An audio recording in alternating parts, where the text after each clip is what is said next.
There we go. Okay, so um, we left off yesterday looking at some areas and volumes, and I want to review that a little bit more.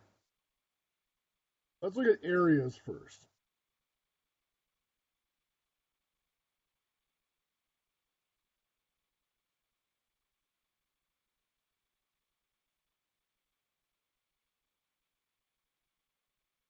We're looking at something like this. Let me give this 4 inches on each side here.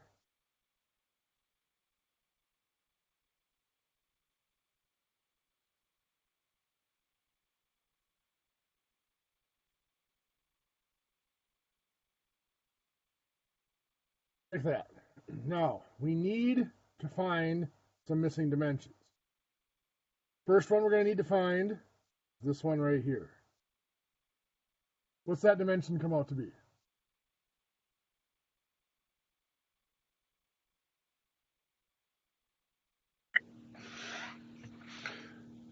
The dimension is 14 inches. 14 inches. Good. Not seeing where it came from. Since both of these are 6, that means this is straight across there. So that means this dimension is the same as these two added together. So that would be the 10 plus the 4 makes the 14. Next, let's take a look down here. What's that dimension have to be?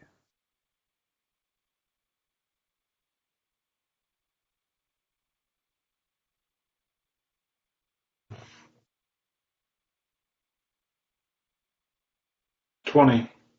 20? Okay, let's take a peek. So if we look at this, Oh, no, sorry. It's 16. 16, okay. So if we look at that all the way across there, that has to be this dimension plus this dimension plus this dimension. So that would be 3 plus 8 plus 9, which would make 20 across there. And then down here, we have to subtract off the 4 to get back to that dimension we're looking for, so it is 16. Now, there's 2 ways we could approach this. We could try to cut this into smaller pieces, like that, into rectangles, and find their areas and add them up. And this would only be 4 rectangles. It wouldn't be terrible. But a little bit easier is to just make this into a big rectangle here. And that large rectangle is 14 inches by 20 inches, which multiplies to make 280 inches squared. And then subtract out those pieces that are missing. This piece here is 6 inches by 8 inches, 48 inches squared. Subtract that out, we're at 232 square inches. And this piece down here is 4 by 4, which is 16 inches squared. We subtract that, we get to 216 inches squared is the area of that shape.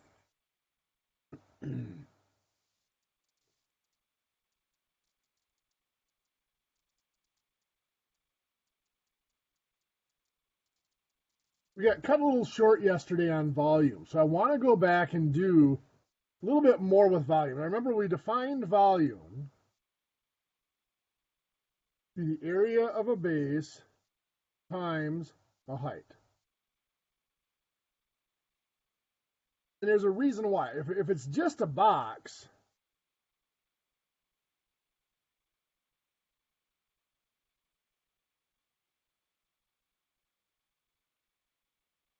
let's say this is 15 inches by 8 inches by 9 inches.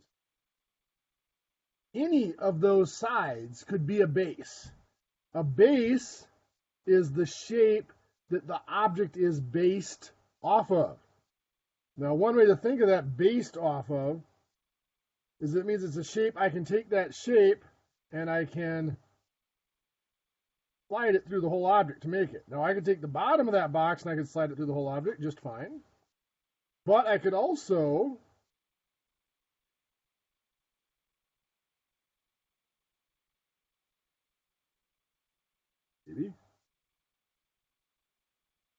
take the end of that box could work.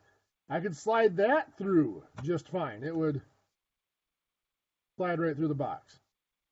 And recording is on. Join me. I'm here.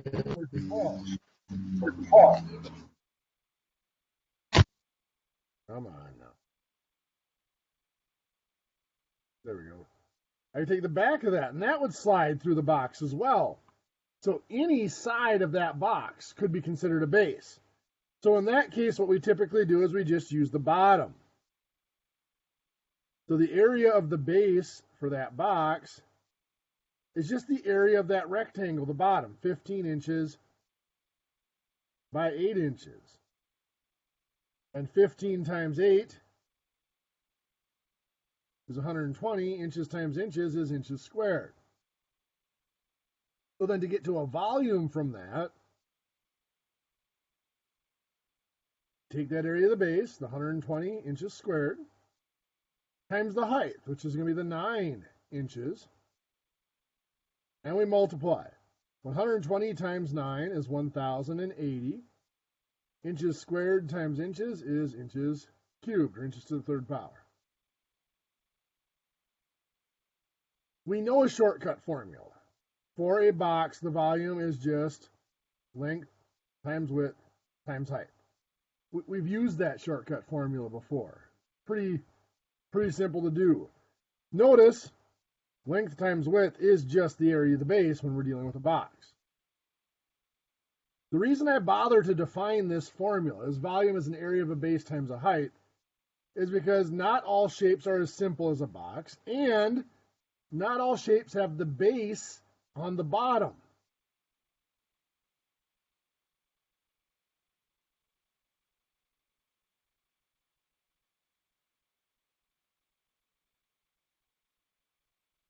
So let's say this is a right triangle here, and we'll give this 6 inches and 9 inches and 10 inches. Here, the base is the right triangle, because that's the shape that we can slide through that shape, through that object, and it's the shape that the object's based off of. It can move freely from one end to the other. None of the other sides of it can move into the object at all. So here the base is that, again, that triangle, so the area of our base is the 6 inches times the 9 inches divided by 2 because it's a triangle, giving us 27 inches squared. And then our volume will be that area of that base, 27 inches squared, times the height. Now remember, height is the distance between bases. It's where from the base where the base starts. The purple triangle here is one base. The red triangle is also a base. The distance between them is the 10 inches. That's what the height is. It's a distance moved. So 270 square inches times 10 inches, 27 square inches times 10 inches. 27 times 10 is 270. Inches squared times inches is inches to the third, or inches cubed. Shapes can get even more complex than that. They can look like this. Challenge my artistic abilities a little bit here.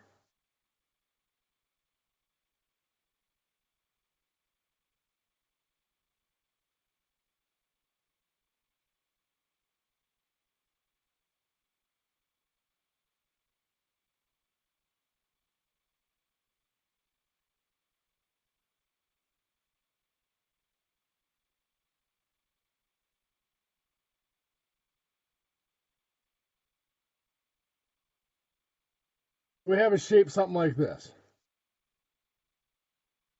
Let's say that this here is 9 inches by 8 inches by 7 inches, 6 inches, 5 inches. Call this here 4 inches and 16 inches all the way across here. For this shape, the base, just like up here, the base was the side piece, the the triangle there. The same here. For this shape, the base is on the side. The base is this shape right here. I'm going to draw that off to the side over here so that we can find the area of it. It looks something like this. We're given that this is 9 inches. This is 7 inches. That's this piece over here. This is 6. This piece is not given. This is 4. This is 5. And this is 16. So we have a couple of dimensions that are not given. Let's see if we need them. If I'm going to divide this up to find its area, I'm going to cut it like this into 3 rectangles. Well, rectangle 1, how do I find its area?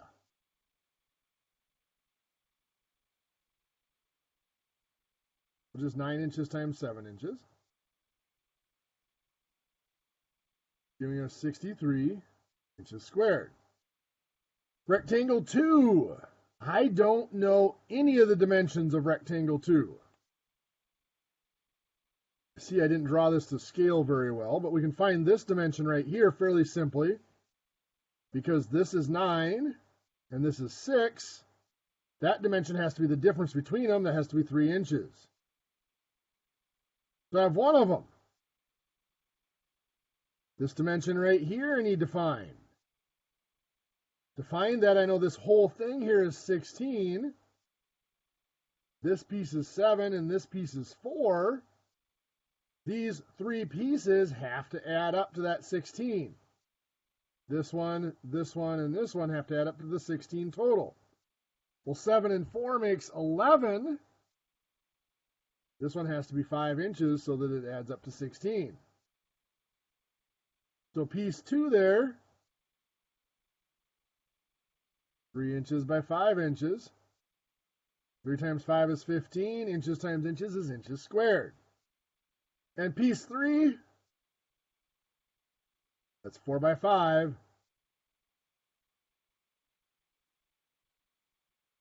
Or 4 times 5 is 20 inches squared. So the area of that piece, if I add those all up, 98 square inches. That's the area of the base. Again, that's the area of this surface over here. So to get the volume, it's that area of that base, 98 square inches, times the height. Remember, height is the distance from one base to another. The bases are the sides that are identical. So there's another side on the back here that's identical to this front piece that we found the area of. The distance between them is just that distance, which is the 8 inches here. So 98 square inches times 8 inches. 98 times 8 is, what is that, 784, I believe. Inches squared times inches is inches cubed. So that's our volume, 784 inches cubed.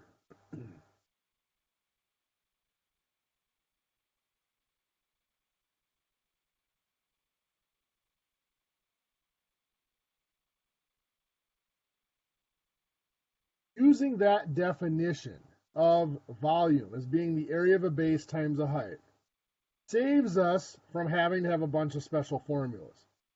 This one, if we really wanted to, we could have cut it like this and this and treated it as 3 separate boxes. We could have found the area of all 3 of the boxes and added them up. But there are some that just cannot be done that way. One of them would look like this. Not my greatest artistic work, but this is a circle with a radius of 4 inches. This is 12 inches tall. This is a cylinder.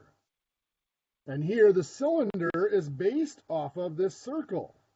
I could take that circle and move it up and down in the cylinder. I could pull it from the bottom all the way up to the top. There's a circle at the top that's exactly like it. So that's the base, is that circle.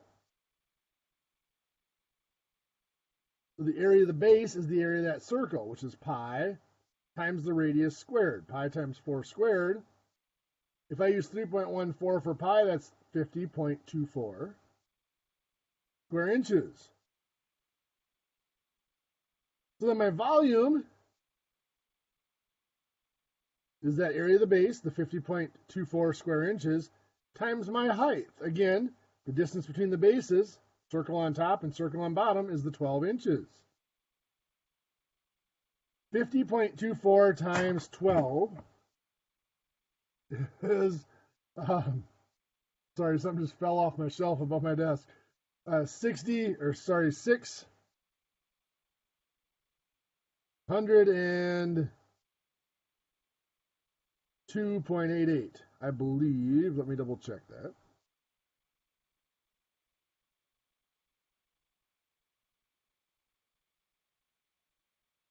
It is 602.88. So there's our volume.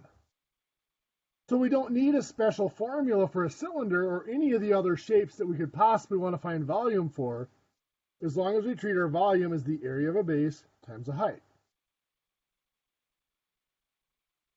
Okay, so now with that said, there is a quiz out there. Quiz 2 is posted in Blackboard.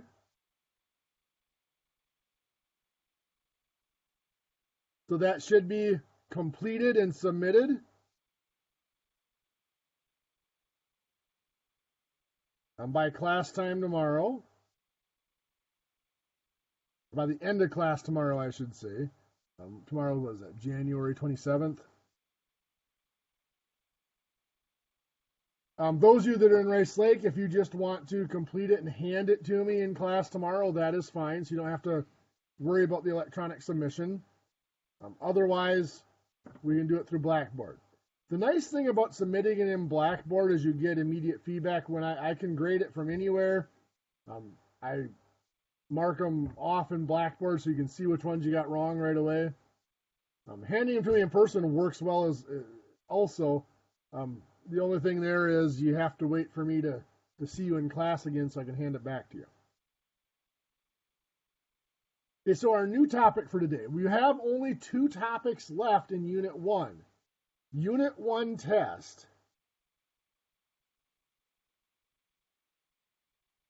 is Thursday in class. So class time on Thursday is strictly dedicated to the Unit 1 test. There will be no lecture on Thursday and no new homework. Homework's not graded anyway, but I will be here. I'll log into class on Thursday and I'll be online. If I don't see anybody in the first 10 or 15 minutes, I will probably log out. But I will be on the network in case you have any questions while you're taking the test or something you want me to help you with. I'll be there. For those of you that have gaps in your schedule, if you have the test done, I will have it posted Wednesday before I leave, before my day's over. If you guys have the test done, you're excused from class on Thursday, just so you're aware. So anyway, 2 topics left. One of them for today is formulas. We already kind of used some formulas yesterday for our areas and our volumes, but I want to talk about evaluating formulas. And to evaluate a formula, first I might have a formula that work is equal to force times distance moved. So the scientific definition of work done is the amount of force applied times the distance moved in the direction of that force. Now I can either give you, that you to evaluate this for F equals 60 pounds and D equals 4 feet. So I can come over here. Work is equal to my force of 60 pounds times my distance of 4 feet. 60 times 4 is 240. But remember, when I multiply, also combine the names. Pounds times feet is pound feet or foot pounds. That's our unit of torque, unit of moment. It's also a unit of work. The amount of of force times the distance moved. Power would be work per unit time. So that would be foot-pounds per second would be our power units for mechanical power.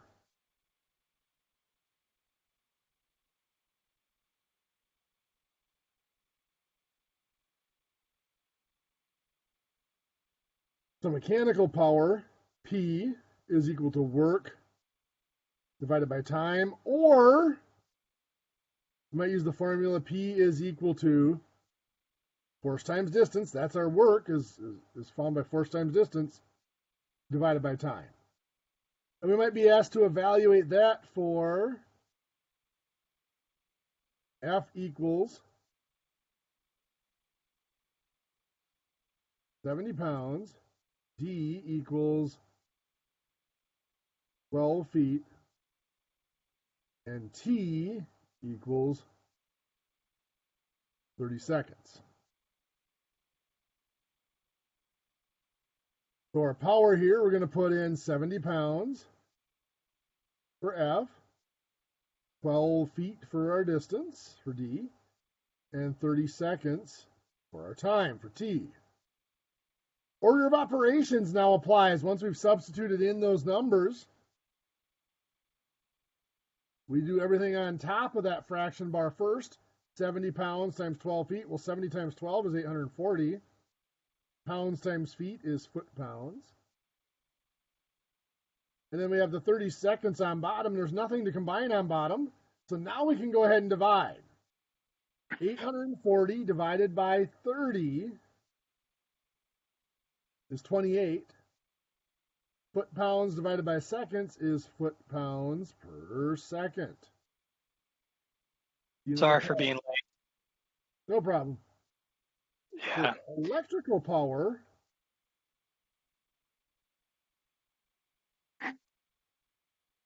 So mechanical power, force times distance divided by time. Mechanical power, there's several different versions of this formula.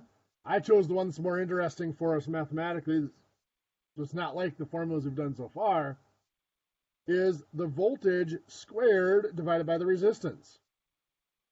Another one is just voltage times current, which is basically a force times a distance, force times a speed. But this is the one I want to use here. So we're going to evaluate that for voltage equals 120 volts. And the resistance,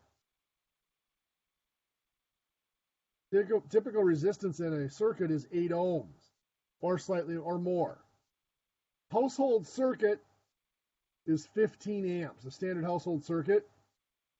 So that would be 8 ohms of resistance on a 120 volt system. So the power here, we put in the numbers, 120 volts for V is going to be squared. And our resistance is 8 ohms. That little upside down horseshoe thing is the symbol for ohms. And again, order of operations applies once we've got the numbers in for the variables. So the fraction bar tells us to do everything on top first. Well, on top, we just have to square the 120 volts. 120 squared is 14,400. A volt squared is just a volt squared. On bottom, 8 ohms, there's nothing to do with it, so that just stays 8 ohms. So now we've reduced both the top and bottom to a single number. We can divide. 14,400 divided by 8 gives us 1,800. And now a volt squared divided by an ohm, a volt squared per ohm is actually a watt.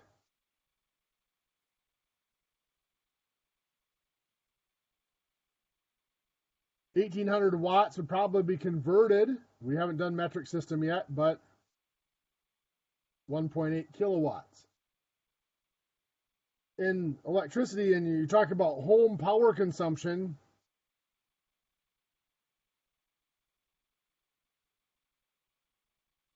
you hear about something called kilowatt hours. I believe standard electrical price, depending on your area, is anywhere between 12 and 16 cents per kilowatt hour of consumption. So your average light bulb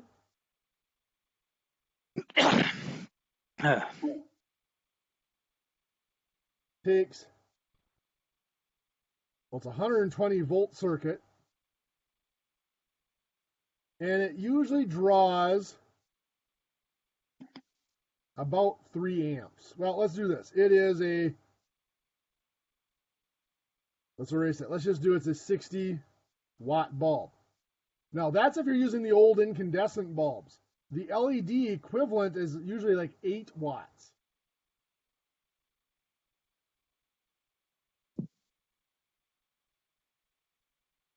Let's compare these if we are looking at 16 cents per kilowatt hour. If you leave that light on, let's say 8 hours a day,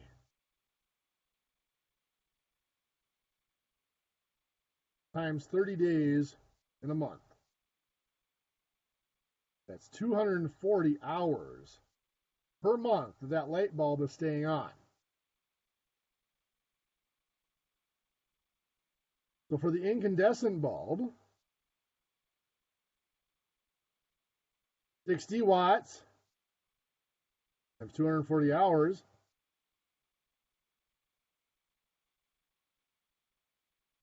$14,400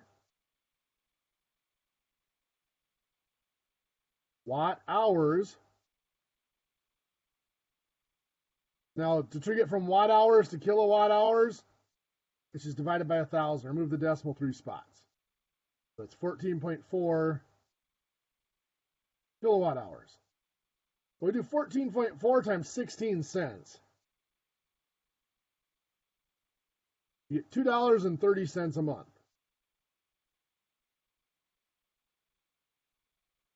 It's pretty cheap. That's pretty cheap, yes. A lot of people think that, you know, we all had that relative, that dad or a friend had the dad or what, uncle or whatever yelled at, "Shut your lights off! It's, you know, you're wasting money." Well, first I of had all, a stepdad that I had to tell him that his 70-inch widescreen plasma television was eating up the electricity. sure. Yeah. So having a light on for 8 hours a day, that's a long time. Most of us, you might have it on for 3 or 4 hours in the evening. 8 hours is quite a bit. Very seldom do you leave a light on for that long. But even if you left it on for 8 hours a day, every day, $2.30 a month. But an LED bulb, like I said, the equivalent LED bulb is usually between 8 and 12 watts. We're going to use 8 watts. 8 watts times the 240 hours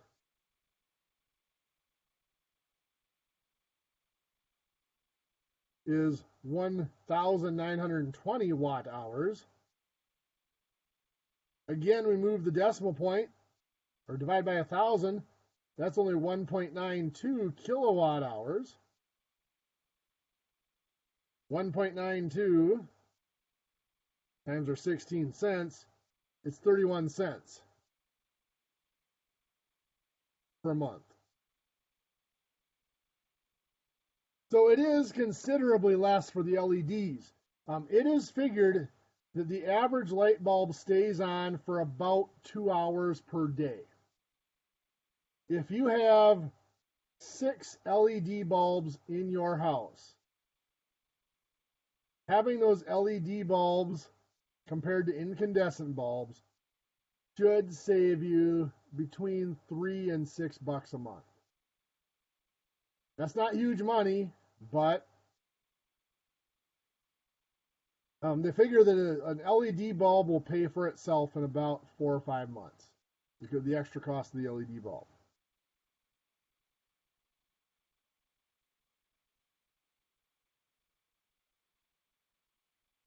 Let's look at velocity.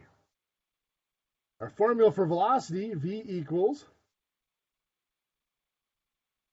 distance divided by time. Well, our velocity of distance divided by time, let's say that we're going to evaluate that for 350 miles. our distance, and t equals 5 hours. So our velocity is 350 miles over 5 hours. 5 hours goes in for t. And we divide. 350 divided by 5 is 70. Miles divided by hours is miles per hour. So you can see how the operations, when we multiply or divide, carry over into the units as well. We didn't write it yesterday, but we experienced a relatively complicated formula. That's the area of a trapezoid.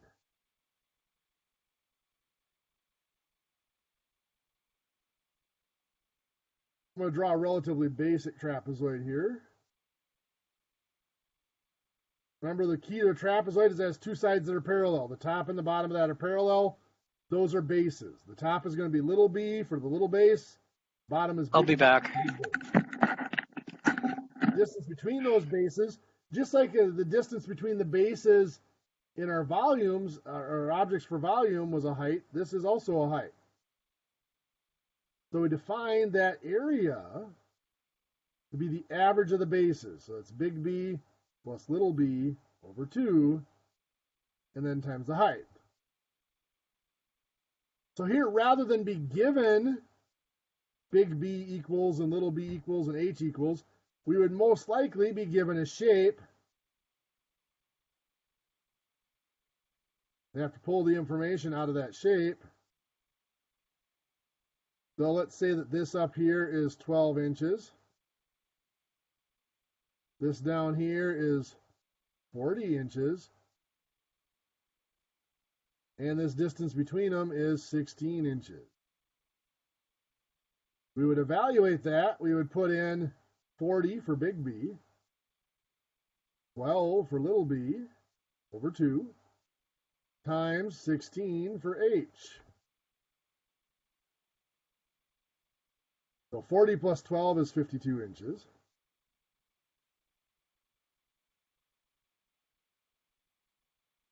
Next in order of operations, it would be 52 inches divided by 2, which would be 26 inches.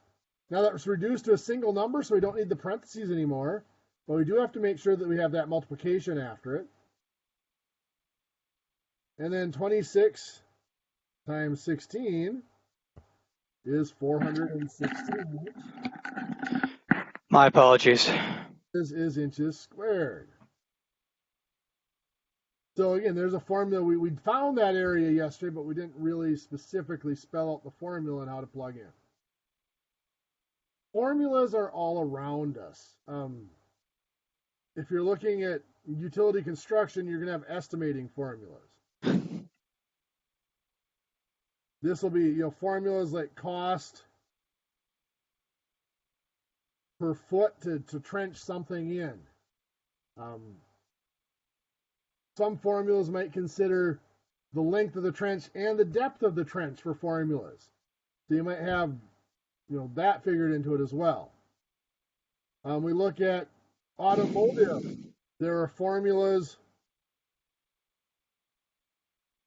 for the displacement of a car motor. Yeah, I had to learn that when I was a kid. Okay. So for the displacement of a car motor, it is the diameter of the cylinder squared divided by 4 times pi times S is the length of the stroke times N is the number of cylinders in the car. So let's say we have a car that has a diameter of the cylinder of 8 centimeters. The stroke length, let's put that as 10 centimeters, and N is 4 cylinders. So this is going to be 8 squared times pi over 4 times 10 times 4. I'm leaving the units off of this just to make it a little quicker. This is going to be in centimeters here, centimeters squared, so then centimeters squared times centimeters, the answer is going to be in centimeters cubed. So, order of operations, the fraction bar says we have to do what's on top first, so 8 squared is 64. 64 times pi is 200.96.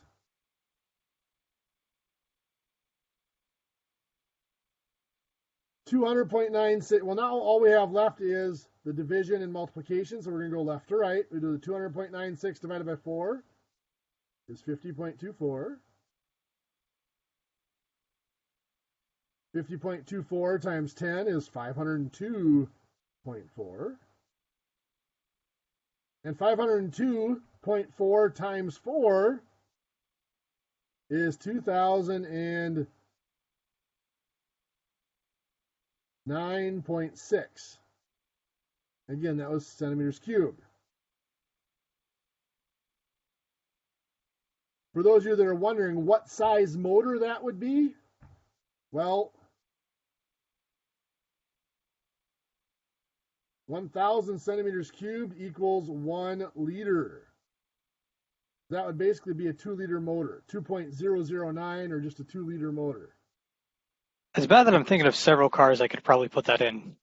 That's not a bad little motor. It's not.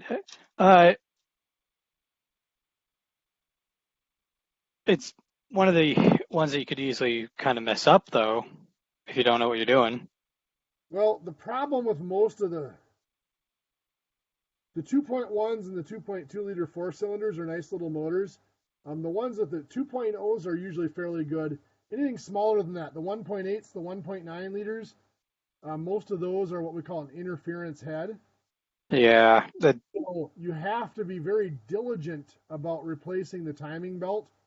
Some of them, if you look in the owner's manual, I know one of the Chevy Aveo, I believe it was, actually called to replace the timing belt every 20,000 miles. Because if the timing slipped on it at all, you're going to run a cylinder into a valve and you're going to bust the valve. Yeah, I'll never again work on one of those. Yeah. More like he won't work with me with it. Yeah. Because I accidentally blew up the engine. I don't know how, but I think I screwed up installing the timing belt and kind of if the timing is off, yeah, the piston hits the top of the piston hits the valves, and it either, if you're lucky, it just cracks the valves. If you're unlucky, it'll punch a hole through the top of the piston. Yeah, it did the punch the whole top of the piston because it looked like somebody put a bird shot in the engine. Oh yeah, that's not good. Okay, so Yeah. homework today, dealing with our formulas. Page 22, 1 through 29 in the odd, and as always, if the first couple are pretty simple, just make sure you try them. Skip ahead to the more difficult ones. Make sure you do some of the word problems. Some of the formulas you may have to look back in the section in the textbook for. So not all the formulas will be given in the homework. Then also remember there's that quiz that was out there. Quiz 2 is posted on Blackboard, so submit that by end of tomorrow. Speaking of quizzes, did you get my quiz? I think I sent it to you. Let me take a peek quick. Oops, I generated All right. 6. Let me see here. Yeah. Sorry for this whole debacle thing. I kind of stuck at like computers and stuff. Sure, that happens. Yeah, We'll get there. more comfortable in a shop environment than a computer lab. Even though I like computers, which is kind of ironic. I accessed it long enough, it logged me out, so I got to log back in here quick. That's okay. I hear you. People have asked me what I would do if I ever won the lottery or whatever. I've said I would go back to school in a heartbeat because I would love to go through I'm good with wood. I ran a construction company for a lot of years. I did a lot of building. I do a lot of decks, a lot of like lawn furniture, benches, and tables and chairs and stuff like that. But I know very little on them. I can design. I'm an engineer. I can design a car engine, but I can't work on a car engine. Sean, it did not Yeah. come through. It's not showing up in Blackboard. Really? Yep. I said okay. I did. Here, let me show I you s- the process here quick, just so you can see. Okay. So when you go into Blackboard, Because I sent it to your email. okay, I didn't have anything in my email here either. When did you send it? Quite literally 12 hours ago. I was Okay. pretty much spending the entire day doing other stuff. Yeah, I have got nothing in here from this morning from you. I do have the thing. I do have the. Your WITC email or from a private email? I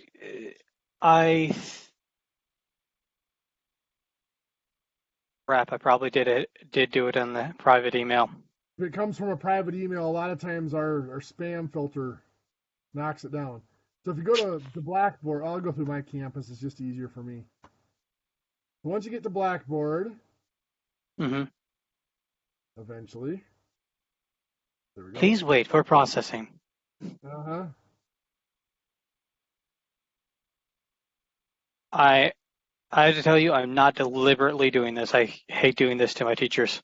No problem. It happens. It takes a while for people to get used to. So you get into your applied math course. If you go to Okay. course information here on the left side, Mhm. you'll scroll down to this week. So we had week 1 is where the quiz was. Yeah. So quiz 1 right there. So if you click, you can click on these links to download the quiz, but to submit it, if you click on the quiz 1 itself, it'll take you to this page here. Oops, get back here. So in this page here, you can submit it. So you just click Browse Local Files, and then you can find your quiz if you save it on your computer. Oh, okay. Find it, and you can upload it, and then it's right there for me. Okay. So applied math, Course information. course information. And of course, the quiz from last week will be in week 1. The new quiz will be in week 2 Okay. So for today. click the Click the name submit of the, local files. Yep. You just have to search through your computer, submit local files, then you have to figure out where you saved it on your computer. I have it right here. Okay. For the rest of you, by the way, you are free to go if you want to. You've got the homework. I'll hang out here for a while if you have any questions on the homework. Otherwise, we will see you tomorrow. I will be at Rice Lake campus tomorrow.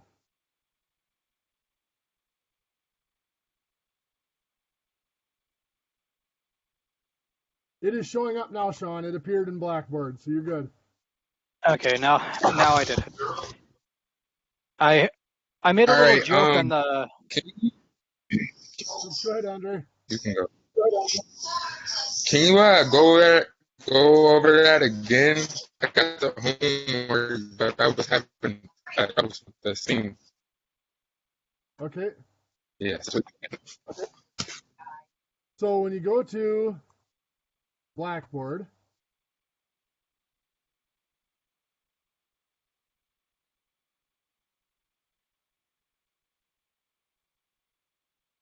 My connection must be weird because I'm heard from Andre was a robot. No offense, dude. actually, Andre, your connection is a little off. It was very echoey, but I could figure out what you were asking. Yeah, I think it's mine. Sorry about that, Andre. Just No problem. So we get to applied math. Did you find the quiz okay, Andre, to download it to do it? You're muted right now. Oops, now you froze up on us. You're muted. You're muted right now. All right. Yeah. I There you go. took a picture of the work that I did, my order, and you know, I think we're all having like technical difficulties today. Only getting about every other word, but you got a picture. So you've got it completed and you got a picture. So do you have you save the picture to your computer? Yep, perfect. So you got her done. Okay. So if you can take a picture of that and save it to your computer, then you'll click on course information. You'll scroll down to week 1 for that quiz. You click on week 1 and then you scroll down, you find quiz 1 right here. So you click on, rather than clicking on the link for the quiz, you click on the name of the quiz, the title of the quiz right here. You click on that, then it takes you to the page where you can submit it. So you just click browse local files, and then it'll let you search your computer for it to submit it. Now you should be able, if you're able to get to the WITC's website and get on Blackboard from your phone, you should be able to submit it directly from your phone as a picture in Blackboard as well. But that's where you need to go, is you go to course information, then you scroll down to the folder for that week, and then click right on the name of the quiz here, rather than on the document. Well, thanks again. Yeah, we'll see you, Sean. Have a good day, Andre. All right, you too. All right. I'm pretty sure I got it. Give it a second. John, did you get a chance to try to send it, or are you going to try to do it later? I'm pretty sure it'll work better when I log off. Kind of slow with the open windows. Okay. But I'm gonna do it right now when we Okay. get off here. So And yep. if we have to, we can always have you go into the school, and one of the people in the library can help you get it submitted, just so you can get it done the first time through. A lot Right. of times if you're working on cell phone with bad connections, it's really tough to submit it too. So, yeah, we'll go ahead and give it a shot, and we'll look at it more tomorrow. All right. You have a great day. Yep, you too. Thank you.